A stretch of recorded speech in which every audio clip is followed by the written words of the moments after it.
ආයුබෝවන් මම ඩිස්නි සෙනවිරත්න. අද මං ඔයාලට අරගෙන ඉන්නේ බොහොම වැදගත් මාතෘකාවක්. බලමු අපි ඒ මොකද්ද කියලා.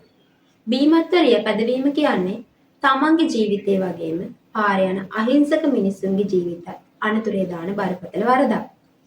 ලංකාවේ නීතියට අනුව සාමාන්‍ය රියදුරෙක් විදිහට ඔබ අනිවාර්යයෙන්ම දැනගත යුතු කරුණු කිහිපයක් තියෙනවා. මම එකින් එක ඔයාලට විස්තර කරන්න. පළවෙනි කරුණ නීතිමය සීමාව. blood alcohol level. ලංකාවේ නීතියට අනුව රියදුරකගේ රුධිරයේ අඩංගු විය හැකි උපරිම මධ්‍යසාර ප්‍රමාණය රුධිර මිලිලීටර් 100කට ග්‍රෑම් 0.08. මීට වඩා වැඩි වුණොත් ඔබ නීති ඉදිරියේ වැරදිකාරයෙක් වෙනවා. දෙවෙනි කාරණාව පොලිසියට ඇති බලතල. ශ්වසන පරීක්ෂාව breathalyzer test. ඕනෑම රියදුරෙක් බීමත්ව ඉන්නවා කියලා සැක හිතුණොත් ඒ වෙලාවෙම පරීක්ෂා කරන්න පොලිසියට බලය තියෙනවා. වෛද්‍ය පරීක්ෂණය. ඔබ ශ්වසන පරීක්ෂණය ප්‍රතික්ෂේප කළහොත් හෝ එහි ප්‍රතිඵල ගැන ගැටලුවක් තිබෙනවා. රජයේ වෛද්‍ය නිලධාරියෙක් JMO වෙත ඉදිරිපත් කර රුධිර පරීක්ෂාවක් කිරීමට පොලිසියට පුළුවන්. අත්අඩංගුවට පත්වීමේදී බීමත්ව සිටින බව තහවුරු වුවහොත් වරෙන්තුවක් නොමැතිව ඔබ අත්අඩංගුවට ගැනීමටත් වාහනය පොලිස් භාරයට ගැනීමටත් පොලිසියට බලතල තියෙනවා. තුන්වෙනි කාරණාව නම් දඬුවම් penalties. බීමත්ව රියපදවා අසු වුණොත් ලැබෙන දඬුවම් ඉතා දැඩි. දඬු මුදල වශයෙන් සාමාන්‍යයෙන් රුපියල් 25000 සිට ඉහළට එය අධිකරණය මගින් තීරණය කරනු ලබනවා. රියදුරු බලපත්‍රයේ මාස කිහිපයකට තහනම් කිරීමට හෝ සම්පූර්ණයෙන් අහෝසි කිරීමක් සිදු විය හැකියි. සිර දඬුවම් වරදේ ස්වභාවය අනුව.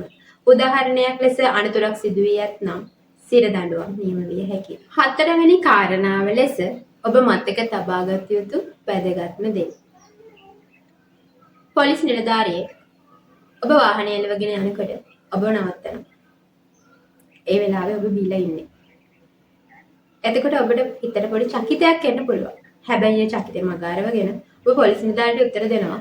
සර් පොඩ්ඩයිනේ බිව්වේ. හැබැයි එහෙම කියන්න එපා. මධ්‍යස්ථාන ශරීරයට බලපාන විදිහ පුද්ගලයාගෙන් පුද්ගලයාට වෙනස්. ඔබ හොඳ සිහියෙන් ඉන්නවා කියලා හිතුණත් ඔබේ ප්‍රතිචාර දැක්වීමේ වේගය, ඒ කියන්නේ රියැක්ෂන් ටයිම් අඩු වෙලා තියෙන්න පුළුවන්. විකල්පයක් හැම වෙලාවෙම තියාගන්න ඕනේ මත්පැන් පානය කරනවා නම්. ඔබ මත්පැන් පාවිච්චි කරනවා නම් ඔබ ගෙදර යන්න විකල්පයක් පාවිච්චි කරන්න. ඒ කියන්නේ පික්මි, Uber, Helago වැනි සේවාවක් හෝ නොබියපු මිතුරෙකුගේ සහාය ලබා ගන්න. ඔබ බීමත්ම රියපදවා අනතුරක් සිදු කරගත්තොත් රක්ෂණ සමාගම් වන්දි ගෙවීම ප්‍රතික්ෂේප කරනු ලබනවා. එතකොට සියලුම අලාභ ඔබ අතින්ම ගෙවීමට සිද්ධ වෙනවා. ඉතින් බීමත්ව රියපැදවීමෙන් වළකින්න.